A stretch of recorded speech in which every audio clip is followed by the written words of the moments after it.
Camerounais, Camerounaises, bien le bonsoir dans vos maisons. Ce soir encore, je suis Georges Gassa, votre serviteur, un citoyen comme chacun d'entre vous.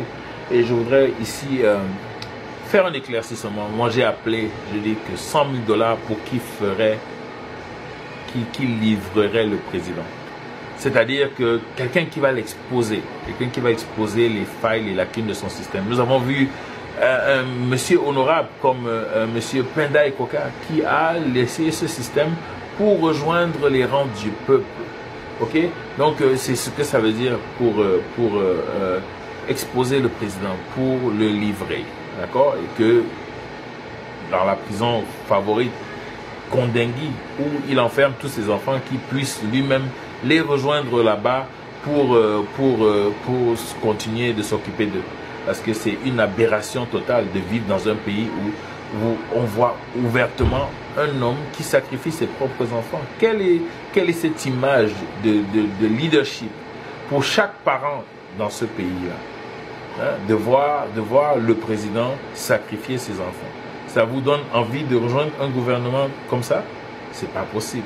Alors, déjà un gouvernement répressif, la première chose qu'il faille faire et le mouvement le plus effectif pour curb, c'est-à-dire pour contrecarrer une action telle que celle de ce gouvernement-là, c'est d'arrêter de lui payer ses impôts. Pas d'impôts. Carte d'identité et impôts, c'est ce qu'on vous demande partout. Pas d'impôts. Vous coupez les impôts. Comme ça, vous commencez à les asphyxier. Donc ça, c'est la première chose. Maintenant, la deuxième chose que je voudrais aborder, c'est cette histoire de tribalisme. Arrêtez ça. Arrêtez ça. Arrêtez ça. Nous avons des familles mixtes. Vous savez très bien qu'au Cameroun, avec la diversité ethnique que nous avons, il n'y a pas question de parler de ces choses-là. Ce sont des choses, un gouvernement qui se cache maintenant derrière les régions d'origine de ces leaders pour pouvoir transférer le problème, ok, à un autre niveau. Il ne faut pas vous laisser prendre à ce jeu-là. Et beaucoup sont tombés dans le piège. Mais c'est malheureux. Mais seulement pour les autres qui mènent un combat noble, qu'ils sachent qu'il faut continuer à rassurer, à inviter, ok, tous ceux qui sont victimes, ils sont en captivité, ils sont captifs des politiques de ce gouvernement, de ce système. Donc il va falloir redoubler d'efforts pour amener les masses à rejoindre les mouvements populaires, quelque parti que ce soit, ok, et ne pas les fustiger par rapport à leur ennemi. Et même pour ceux qui ont bénéficié du système, ok, c'est pas de leur faute. C'est pas de leur faute si Paul Biya a été installé par les colons et qu'il sert les colons et qu'il est leur frère. C'est pas de leur faute. Mais même dans ces villages-là, même dans ces régions-là, vous pensez qu'on ne punit pas les méchants, qu'on ne punit pas les voleurs? On le fait. C'est simplement parce qu'ils n'ont pas le choix. C'est leur frère qui est rempli d'autorité, qui a le pouvoir, donc ils n'ont pas le choix que de l'aimer. Ils n'ont pas le choix. Mais si ce n'était pas le président, avec tout son pouvoir, toutes ses armes, toute son autorité, vous pensez qu'un voleur à 100 millimètres, il s'en sort comme ça? Okay? Même quand c'est un membre de la famille, on convoque les anciens, on parle, on discute et on règle le cas de la personne qui s'inscrit en marge des normes de la société. C'est juste parce qu'ici vous avez un bully, c'est-à-dire que quelqu'un qui a tous les pouvoirs et qui ne vous demande pas votre avis. Donc, qu'est-ce qu'il faut faire si c'est quelqu'un de votre village? Vous n'avez qu'à lui sourire. Tout ce que vous avez à faire. Mais les populations là-bas souffrent tout autant que les populations de tout le Cameroun. Donc, accordez-leur de la compassion, de l'amour et surtout des programmes comment on va dire ça, de réassurance pour ceux qui sont dans les positions de la fonction publique, la police, les mairies, l'enseignement, dans toutes ces positions-là, accordez-leur tous les organismes d'État. De leur dire qu'on n'est pas là pour vous chasser. Bon, on est là pour vous assurer que ça ira. C'est-à-dire que vous ne serez pas chassé de vos positions. Mais on essaiera de faire en sorte que les autres, et bien sûr tout le monde le partage, que les autres ne se sentent pas lésés. Ok? Donc Ça, c'est le deuxième point. C'est cette notion de tribalisme qu'il faut écarter. Et le troisième point, c'est la jeunesse. La jeunesse doit se lever. La jeunesse doit pouvoir s'asseoir, faire des assises, des sittings, ok, devant la présidence, devant le Parlement, devant les maisons de ces députés, de ces sénateurs. La jeunesse doit démontrer son ras-le-bol. Elle doit démontrer son ras-le-bol. Il est hors de question que les choses continuent comme ça. Qu'on prenne des jeunes comme les Valserons, les jette en prison sans autre forme de procès.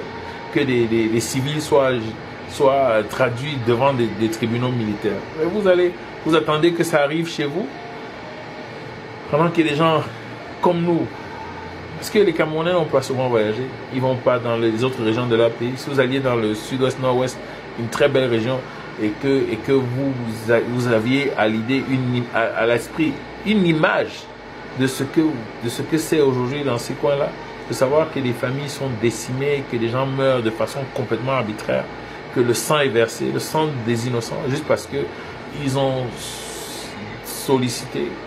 Déjà, en fait, on a traité la source du problème. Okay? C'est pas la force, c'est des frères, c'est la même famille. Et aujourd'hui, c'est le sang qui est supposé apporter une solution. Mais regardez le long terme. Comment on va pouvoir arriver à une paix durable quand aujourd'hui on sème la guerre et la haine? Hein, la guerre. Un président qui va vous dire que s'ils ne veulent pas négocier, ils seront neutralisés. Mais négocier d'abord. On a voulu voir organiser une conférence nationale anglophone. Ils n'ont pas voulu. Conférence anglophone, ils n'ont pas voulu. Le président n'a pas voulu. Alors c'est quelle recherche de la paix? Donc il faut arrêter. Il faut que les jeunes se lèvent et qu'ils fassent des sittings, qu'ils démontrent non seulement, leur unité, leur nombre, pour pouvoir exprimer à ce gouvernement-là que ça ne va pas se passer comme ça. Et regardez l'état du vol, des détournements des deniers publics. C'est 40 ans qu'on vous explique qu'il y a détérioration des termes de l'échange. C'est-à-dire que les matières premières sont vendues à des prix bas. Ça fait 40 ans. Ça, on a déjà assez entendu ça. Il y a 40 ans, dans les années 70-80, l'Inde avait le même produit intérieur brut que le Cameroun par tête, par habitant. $300 par an. Aujourd'hui, ils sont à près de $10 000 par an. Le Cameroun est à 2000 quelque chose. Parce que le gouvernement n'a pas investi dans les jeunes. Pas d'école avec des laboratoires dignes de ce nom, d'universités, centres de recherche dignes de ce nom. Qu'est-ce que vous voulez qu'on devienne si on ne peut pas motiver le capital intellectuel de façon que le Cameroun puisse être inventeur, dépositaire de brevets pour pouvoir aussi exporter des produits qui apportent des solutions aux problèmes dans le monde entier. Donc, des centres de sport, de loisirs, multidisciplines, hein, les stades, terrain de foot, terrain de basket, de tennis, de volleyball, tous ces trucs-là, développer une jeunesse active, les arts, la musique. Regardez la musique chez nous, ça va aujourd'hui, ça va un peu mieux, mais on peut mieux faire. Hein, on peut mieux faire. Les Ivoiriens, les Nigériens à côté, ils importent dans notre pays plus que nous n'exportons. Il faut que ça change. Parce que les ministères en charge ne travaillent pas au niveau qui pourrait amener un développement qui fasse de cette nation une nation beaucoup plus compétitive. Donc il faut arrêter. $100 000 pour qui livrera le président Paul Biya, c'est-à-dire qui exposera son système. Okay? Nous avons vu déjà, hein, le système est en train de tomber là. Vous voyez Mbengo, un puissant, on dit qu'il a acheté des armes qui sont stockées quelque part. Vous avez vu son patrimoine qui est exposé. En tout cas, il y a déjà un cannibalisme interne dans ce système-là qui fait qu'ils se mangent entre eux. Mais il faut qu'un homme d'honneur qui est au milieu de tout ça, qui voit que les choses sont en train d'aller très mal, décide de les exposer encore à un plus grand niveau, de façon que nous puissions en découdre, okay, de façon très rapide avec ce système, et que le Cameroun puisse vivre de ce que Dieu lui a légué comme patrie. Patrie, patrimoine, toutes les ressources du Cameroun appartiennent aux Camerounais. Vous n'êtes pas fatigué de vivre dans la misère, la pauvreté? Vous pensez que Dieu, Dieu, c'est un mauvais calculateur? Dieu vous a tout donné. Dieu nous a tout donné.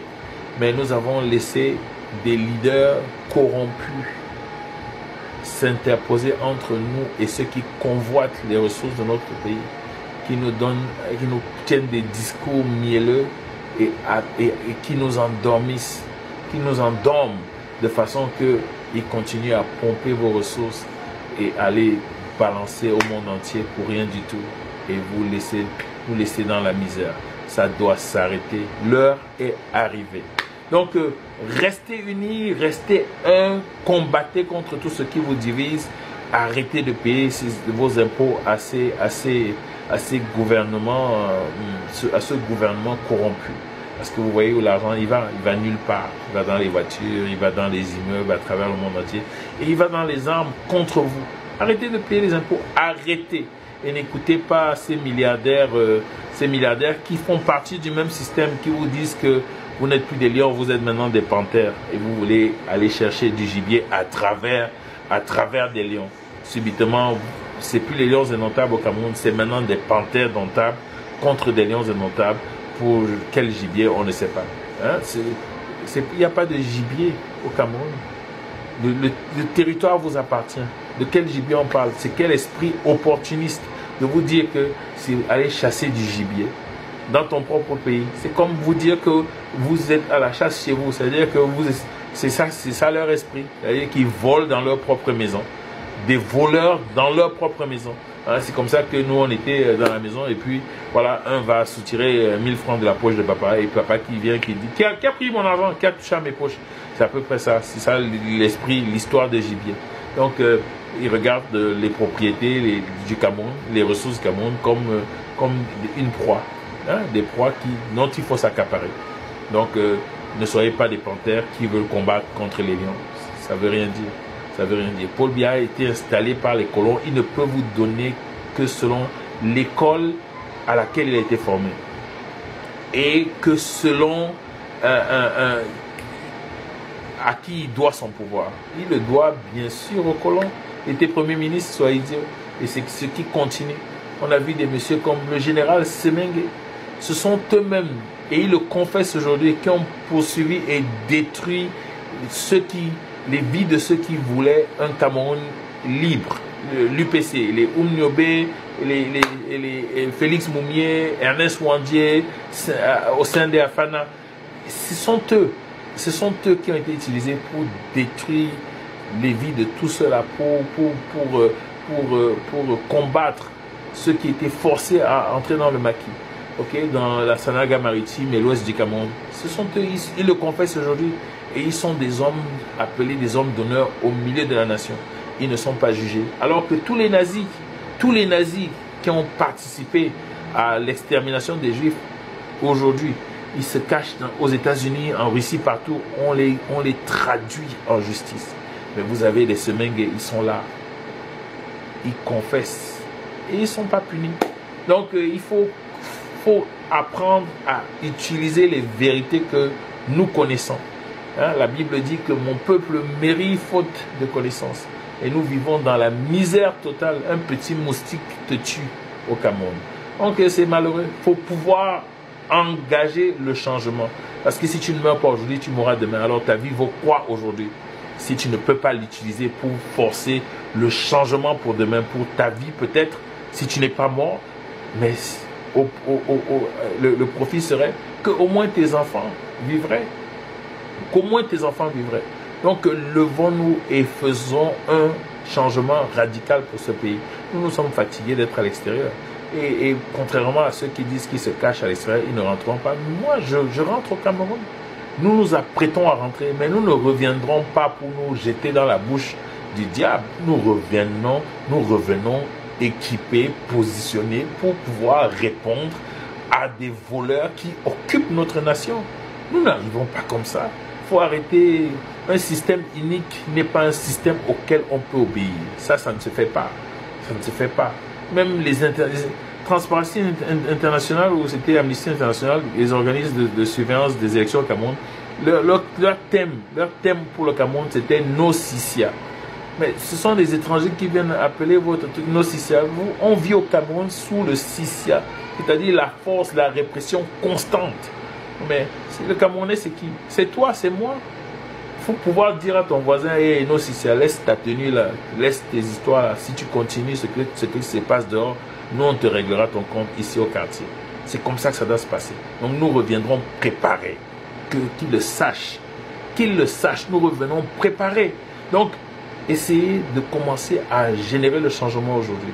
Hein, demander la libération de ce frère qui a été courageux, inspiré, Valsero, de dire que non, président, les choses doivent changer. Donc que Dieu bénisse le Cameroun, que Dieu bénisse tout un chacun. Nous prions que la vie précieuse soit conservée. Mais qu'est-ce qu'elle vaut si elle doit mourir à petit feu? Okay? Donc, on reste ensemble. Nous encourageons tous ceux qui se lèvent tous les jours pour défendre la justice, l'équité, la droiture dans un pays comme ça. Mais nous disons aussi aux autorités iniques, regardez qui on a comme ministre délégué à la justice. Des provocateurs, des guignols, des clowns, des provocateurs qui nous embarrassent au niveau international comme Jean de Dieu Momo. Un embarrassement international. Et il est là. Comment il a fait pour se retrouver là? Comment il a fait pour se retrouver là? C'est la honte. Nous avons honte. Mais ces choses vont changer. Ces choses vont changer. Plus on opprime un esprit de résistance, plus cet esprit se répand. Et qu'ils sachent, ce n'est pas les pénaltys que le monsieur a tiré. Cette fois-ci, c'est un carton rouge. C'est un carton rouge que nous servons à ces dirigeants qui versent le sang et qui se moquent complètement de la population avec l'argent de la population. Ça ne marchera pas. Parce que Dieu est fidèle. Dieu est fidèle. Et il défend la veuve, l'orphelin, le pauvre, l'indigent et l'étranger. Il faut connaître les principes fondamentaux de la nature. Nous allons changer ces choses. Que Dieu soit avec nous et que tout le monde au Cameroun sache que ce n'est que ensemble, ne négligez aucun de vos frères, aucune de vos sœurs, dans aucune région, et qu'ensemble, le peuple camerounais sera affranchi. Tous ensemble ou personne. À très bientôt. On se revoit bientôt. À vite. Bonsoir chez vous.